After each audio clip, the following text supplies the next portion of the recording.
Assalamualaikum warahmatullahi wabarakatuh. Alhamdulillahirabbil alamin. Alhamdulillahilladzi khalaqas samawati wal ard wa ma bainahuma fi sittati ayamin tsumma stawa 'alal arsy ma lakum min dunihi min wali wala syafi' afala tatadhakkarun. Asyhadu an la ilaha illallah wahdahu la syarikalah wa asyhadu anna Muhammadan 'abduhu wa rasuluh. La nabiyya wa la rasulullah ba'da. Allahumma shalli ala sayyidina Muhammad wa ala ali sayyidina Muhammad.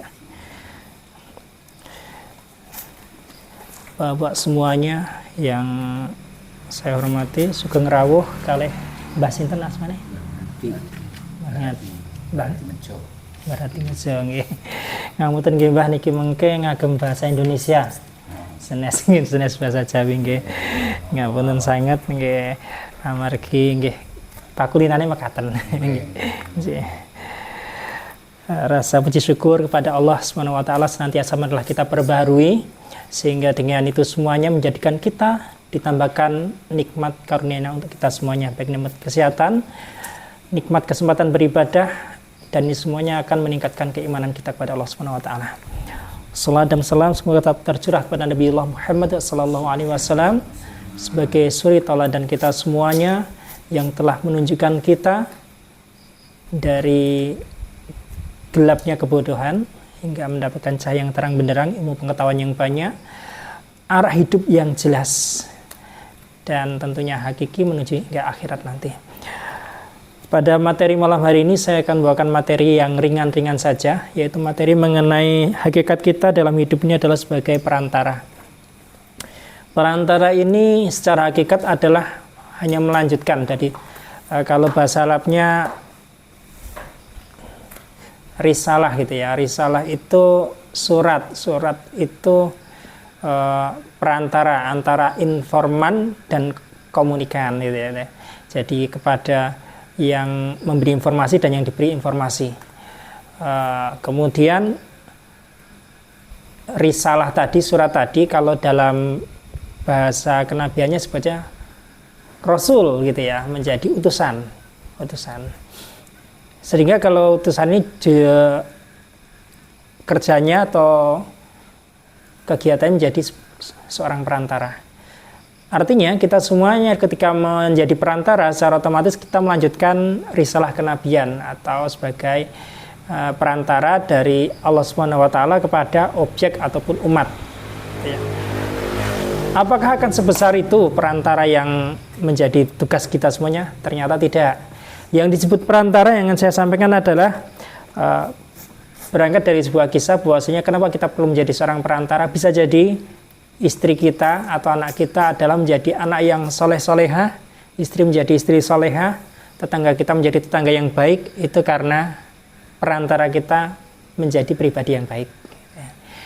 Artinya apa? Cukup dengan seperti itu maka risalah kenabian itu sudah kita jalankan dengan beban tidak seberat derita Rasulullah. Gitu ya. Bagaimana Rasulullah dulu deritanya ketika masih di Mekah, dakwah masih sembunyi-sembunyi, sebelum hijrah di isolir ya, untuk makan nggak bisa. Kenapa makan nggak bisa? Jangankan makan ya, untuk melakukan jual beli agamanya beda gitu ya. Islam beli ke tempat orang kafir itu nggak diterima, itu jual barang nggak diterima, benar-benar diisolir itu 3 bulan seperti itu. Nah kita tanpa merasakan derita itu bisa menjadi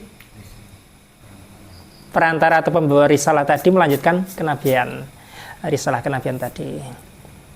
Nah dalam hal ini ada beberapa hal mengenai perantara. Kenapa perantara ini menjadi penting? Mengingat hakikat kita adalah kita hanya bagian kecil dari rentang waktu yang sudah 1400 tahun yang lalu risalah kenabian yang ada. Paling usia kita, nuhun sewu Mbah, ing dalem menika yuswane dugi pinten sampeyan? Alhamdulillah, sampun kathah pun musim Mbah. Alhamdulillah.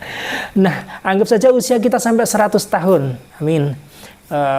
Maka masih ada 1300 tahun itu perjalanan sejarah manusia yang kita tidak ada di dalamnya. Jadi dari perjalanan panjang itu tentunya 100 tahun itu bukan masa yang panjang. Apakah masa yang panjang itu kita tidak perlu melanjutkan risalah kenabian? Tentu harus tetap melanjutkan. Kenapa perlu melanjutkan? Karena orang-orang terdahulu, orang-orang soleh juga sudah melanjutkan risalah kenabian. Kita melanjutkan saja.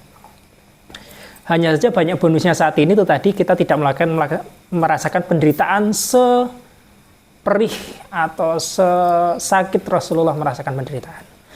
Baik, untuk perantara ini apa saja? Apakah cukup ilmu pengetahuan? Rasulullah juga bukan ilmu pengetahuan saja.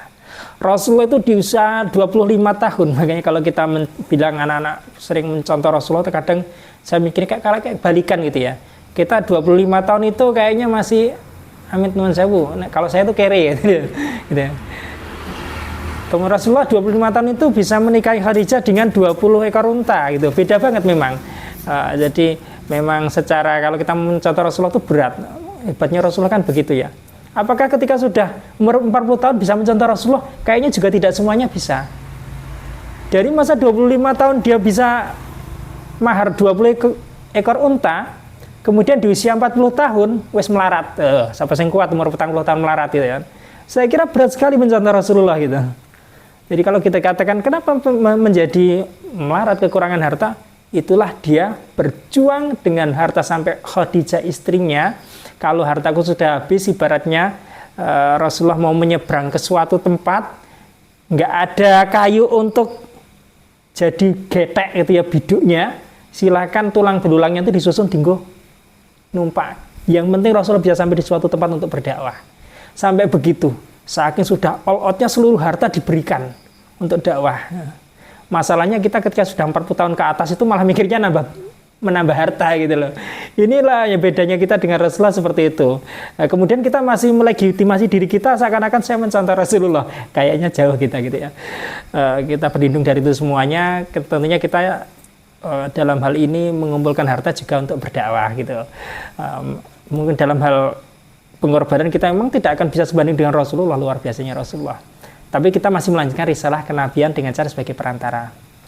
Baik perantara mengenai harta gitu ya. Jadi harta ini menjadi penting karena dalam perantara itu seluruhnya dapat semuanya. Mengenai 3 macam yang tidak pernah binasa itu, ilmu yang bermanfaat, kemudian amal jariah, anak soleh, itu mulai dari amal jariah dulu. Jadi sebagai perantara, ketika harta sudah kita sedekahkan gitu, sudah kita sedekahkan, maka yang terjadi dia akan ada terus menjadi perantara berjalannya dakwah umat Islam. Dikisahkan dalam Al-Quran ya, kisah Nabi Musa dan Nabi Khidir. Waktu itu Nabi Khidir membangun rumah yang hampir roboh gitu, rumah anak yatim gitu. Di Al-Quran itu dijelaskan Nabi Musa menyampaikan seandainya kamu mengambil upah itu bisa gitu loh.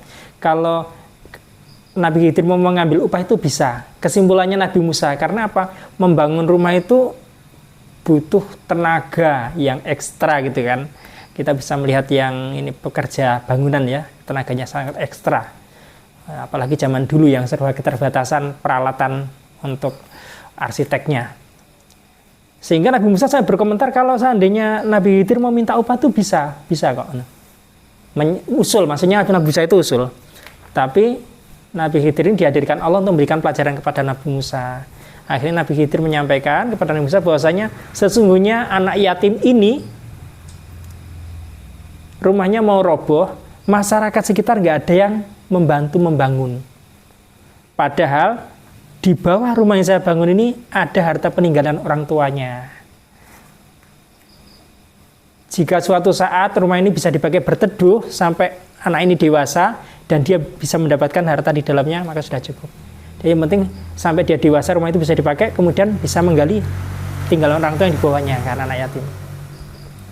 Ini sebagai peringatan bagi kita semua bahwasanya jika yang terkait dengan pengorbanan harta itu tidak kita ambil peran, mengorbankan tenaga itu tidak kita ambil peran, maka bisa diambil peran untuk orang lain. Sebagaimana masyarakat sekitar tadi. Banyak masyarakat di sana melihat anak yatim rumahnya sudah mau roboh, dibiarkan. Ketika masyarakat nggak ambil peran, Allah mengutus Nabi Khidir untuk memperbaiki rumah itu. Maka dimanapun kalau kita sedang melihat sepertinya bisa ambil peran tapi nggak ambil peran, khawatirnya Allah mengganti kemampuan peran kita itu dengan menghadirkan orang lain yang kita nanti gelo, waduh ngerti yang ngono ndak ini aku sing ngewangi, semacam itu.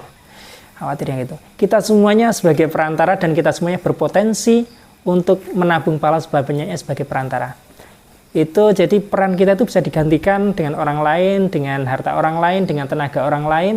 Maka dalam hal ini sebagai perantara pertama mengenai tenaga dan material gitu ya, harta kita itu kita sudah bisa menghitung, kayaknya bisa sebagai perantara. Perantara itu apa? Untuk kebahagiaan orang lain, kayak tadi anak yatim tadi ya, monggo bisa dilakukan. Yang kedua, perantara dalam hal ilmu pengetahuan. Sehingga ada yang mengatakan peribahasa saja ya, jadi tintanya ulama itu lebih baik daripada darahnya syuhada, karena banyak syuhada yang berjuang dengan semangat di medan perang itu setelah membaca nasihat-nasihatnya para ulama, gitu semacam itu ya. Ini bukan hadis ini hanya untuk menjelaskan betapa pentingnya ilmu pengetahuan, bukan berarti orang menulis itu lebih mulia daripada syuhada, enggak. Jadi hanya sebagai perumpamaan saja betapa pentingnya menulis. Artinya menyebarkan ilmu pengetahuan, obrolan santai. Yang di sana kita ngobrolnya santai, orang yang menangkapnya ini wawasan baru, kadang ada seperti itu. Ada seperti itu. Nah, maka ilmu pengetahuan itu sudah seharusnya saling kita sampaikan berdasarkan ukuran kita masing-masing. Nggak harus nunggu jadi kiai, jadi ustadz dhisik gitu ya. Ya saya juga kepepet kan, akhirnya diinstruksikan sebagai ban serep tampil, ya sudah akhirnya saya juga harus ngomong gitu ya. Pada posisi juga ya belum siap gitu, karena posisi kita sama-sama masih ngaji, masih butuh nasihat dari Ustadz Ali gitu. Akhirnya disuruh ya harus nyampaikan karena masih bertugas beliau, dia nyampaikan. Nuwun sewu, nanti Juni ya berarti ada lanjutannya ya. Saya Juni mau ke Jawa. Itu nanti juga akan terjadi seperti itu. Peran-peran perantara itu seluruhnya akan digilirkan, biasanya peka dan tidaknya itu kita. Artinya kode dari Gusti Allah gitu ya, dari Allah itu kita sebagai perantara sudah seharusnya apa belum ya, itu kita sendiri yang merasa, kita sendiri yang merasa kayaknya sudah seharusnya nih saya membantu. Yang terbaru misalkan kata kuat korban sapi, kita kuat korban kambing, ini monggo. Kelihatannya belum, baru bantu penyembelihan, ya bantu penyembelihan dulu gitu kan, modal-modal bukampa gitu ya. Silakan segera peran perantara itu diniatkan melanjutkan risalah kenabian, risalah Rasulullah, risalah para Rasul dulu, yaitu sebagai perantara. Kemudian kenapa perantara ini menjadi penting? Setelah kita bahas lebih detail lagi, ternyata perantara ini ukurannya nggak banyak. Kata hadis Rasulullah dalam Sahih Bukhari Muslim ya, disampaikan bahwasanya jika satu orang mendapatkan hidayah dari kamu, maka itu lebih baik daripada unta merah. Ketika zaman itu unta merah itu adalah kendaraan terbaik ya. Mungkin Lamborghini kali ya. Tapi dulu kan ini yang disebut kendaraan terbaik itu udah nggak ada kendaraan yang lebih baik. Kalau sekarang itu mungkin jet sebutannya gitu. Jadi mungkin jet, jadi saking cepatnya, saking bagusnya gitu. Jadi dalam hal ini itu yang dijanjikan, yang diibaratkan atau sanepan. Jadi perumpamannya adalah seperti itu. Jika satu orang mendapatkan hidayah melalui siapapun kita, maka pahalanya lebih baik daripada unta merah. Artinya dari kendaraan yang terbaik di muka bumi, semacam itu ya. Muka bumi. Kalau sekarang kita di sini ya mungkin Pajero, Alphard gitu ya, semacam itu. Lebih baik daripada itu semua. Walaupun ujung-ujungnya setelah orang dapat hidayah, kita datang ke sini juga tetap pakai odong-odong juga, nggak pakai Pajeronya, nggak. Pahalanya saja, pahalanya lebih baik daripada unta merah. Nah, dalam hal ini kita nggak perlu banyak-banyak amit nuwun sewu sangat kados kiai pondok pesantren yang sudah ngomong sekian banyak santri, enggak. Sebenarnya cukup ada satu orang, ibaratnya sini perantara yang berhasil itu kan MC kita gitu ya, bisa terselenggaranya upah di sini di Ndangku gitu. Saya belum berhasil di Mandala ini, belum terbentuk sampai sekarang nih. Jadi siapapun kita adalah sebagai perantara. Jadi cukup satu orang itu siapa? Bisa teman kita, bisa istri kita, bisa anak kita, atau mungkin bisa orang tua kita, semacam itu. Seluruhnya yang merasa mendapatkan, kalau kita sebut hidayah mungkin ya, seperti hidayah, tapi lebih kepada ketenangan hati. Yang merasa mendapatkan ketenangan hati dari kita, itu perantara dari kita. Ujuk-ujuk datang gitu kan, ngapa teko? Enggak, aku ngerasa penawane jagongan karo sampean.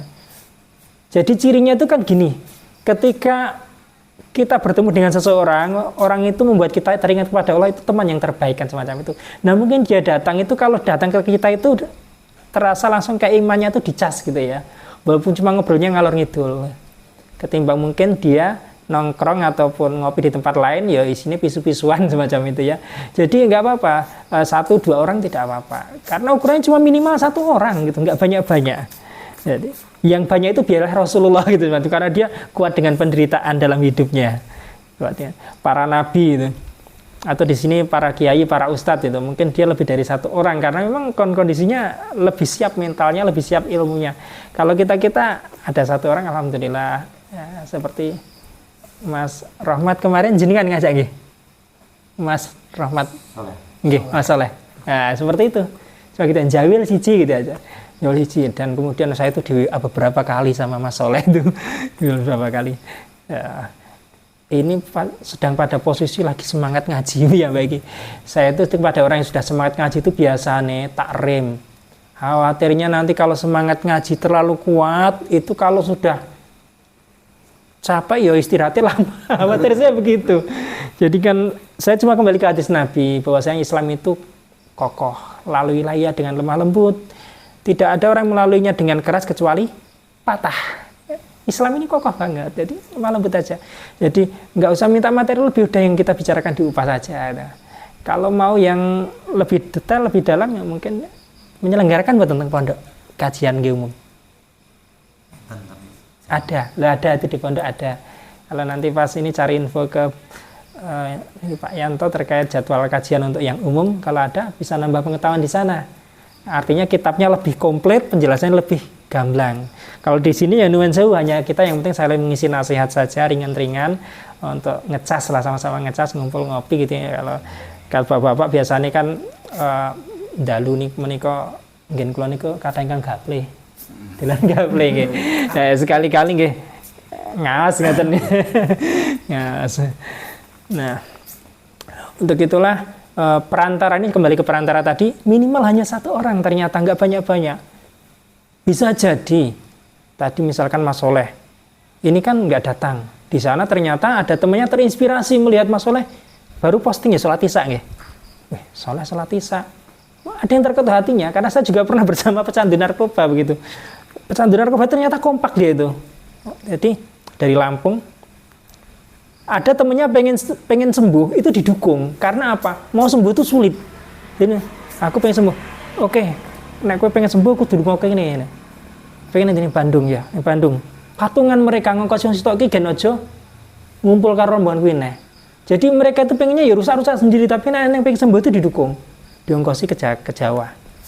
Dia tuh sepanjang jalan tuh ngobrol sama saya tuh. Ujuk-ujuk pas sampai di pelabuhan Bakoni Merak, saya sholat subuh. Mas ikut sholat? Boleh, silakan. Curhat dia, ya udah lama dia. Baru kali ini sholat lagi katanya. Terkadang hal-hal semacam itu saja. Hidayah itu datang. Dan benar ketika sudah sampai Bandung, serang berapa lama ada nomor baru nelpon, zaman dulu macam SMS gitu ya. Ngabari ya, ternyata posisinya ya sudah aktivitas bekerja seperti umumnya orang biasa gitu. Sudah bekerja Mas, saya di Bandung, bla bla. Itu. Ya terkait entah masih pakai narkoba apa enggak, saya juga enggak bahas. Tapi pada intinya terkadang sikap kita yang hanya sebentar saja itu menginspirasi orang lain yang kita sendiri kadang nggak ngerti, nggak tahu. Ini menghasilkan dimanapun tempat kita untuk menunjukkan kesolehan kita. Bukan ria, tapi barangkali itu titik Allah memberikan dia kepada orang itu. Yang kita carikan cuma pahalanya saja. Pahalanya saja gitu. Selalu menampilkan diri di mana tempat, ya Allah, semoga jadi perantara siapapun gitu. Maka menjadi peran perantara ini penting. Bapak-bapak semuanya yang dirahmati Allah, mengenai untuk perantara ini, sampai-sampai dalam hadis Nabi disebutkan, jika kiamat terjadi dan kamu masih memegang bibit kurma bibit kurma, maka tanamlah gitu ya, tanamlah. Saking pentingnya perantara itu, ya apa gunanya, yang penting tanam gitu. Artinya harapan itu selalu ada. Dalam Islam itu memang ditanamkan harus selalu ada harapan. Sampai di hadis pun dijelaskan, udah jelas kiamat, di tanganmu ada bibit kurma, itu tunas kurma yang bisa ditanam gitu loh. Ya bukan apa kita menghentikan kiamat, enggak gitu ya. Tapi yang jelas Islam selalu menanamkan bahwasanya kita tuh harus selalu mengedepankan harapan yang baik gitu. Jadi ini dikisahkan juga seorang pemuda dari Kisra itu Persia ya, bertemu dengan orang tua yang sudah sepuh kemudian menanam zaitun. Tadi saya pas sampai ayat zaitun tadi yang baca. Tadi saya, oh iya. Itu ditanyalah sama muda Kisra, kakek untuk apa nanam ini? Itu kan ini kalau di situ dikisahkan kan 30 tahun lagi baru ada hasilnya, nggak tahu yang benar apa enggak nih. Tapi biasa itu 30 tahun katanya baru ngasilin. Dia mengatakan jawabannya diplomatis gitu. Bukankah yang kita nikmati hari ini adalah tanaman orang-orang yang sudah meninggal dulu? Diplomatis jawabannya begitu. Luar biasa. Jadi ternyata dari itu semua kita sebagai perantara itu bukan cuma ilmu, terkadang juga berbentuk apa yang bisa kita tinggalkan yang bermanfaat untuk orang-orang setelah kita. Baik, saya kira hanya sedikit ini yang dapat saya sampaikan. Semoga ada manfaatnya, hidayah dari Allah Subhanahu wa taala. Banyak salah dari saya pribadi. Saya kira assalamualaikum warahmatullahi wabarakatuh.